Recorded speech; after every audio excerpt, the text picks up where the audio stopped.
TC ఇచ్చేసేంత పని వాడేం చేశాడు సార్? ఏం చేశాడా? మీరే చూడండి.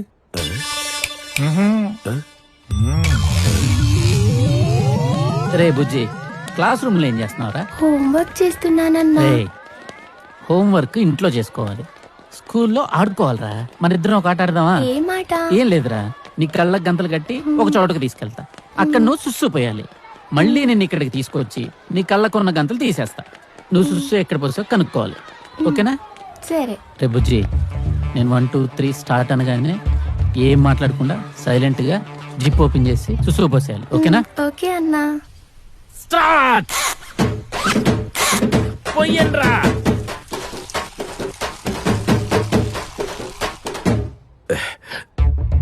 చిన్నపిల్లాడు ఏదో తెలియక దానికే టీసీ అంటే. మీరింక టెర్రాస్ మీదే ఉండిపోయారా? కిందకొచ్చి సెకండ్ ఫ్లోర్ లో చూడండి.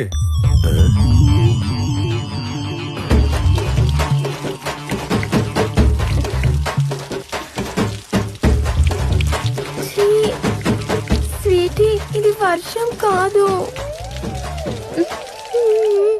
అంటే చిన్నపిల్లలు వర్షం అనుకుని ఆడుకున్నారు సార్, దానికే టీసీ అంటే. మీరింకా సెకండ్ ఫ్లోర్ లోనే ఉన్నారా? ఫస్ట్ ఫ్లోర్ కి రండి. నాకు వర్షం అంటే చచ్చేంత ఇష్టం. అయ్యో విజయ మ్యామ్, అసలు వర్షం పడితే నేను ఇంటికి తడవకుండా వెళ్లేదాన్నే కాదు. స్కూల్ అయిపోయింది. అవునా మ్యామ్? నాకు కూడా అంతే. పదని చెప్తా.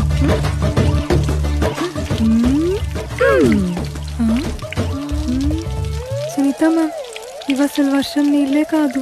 విజయ మ్యామ్, ఇవసలు నీళ్ళే కాదు. చిన్నపిల్లలు తెలియక ఆడుకున్నారు, టీచర్లు ఆడుకోవటం ఏంటండి?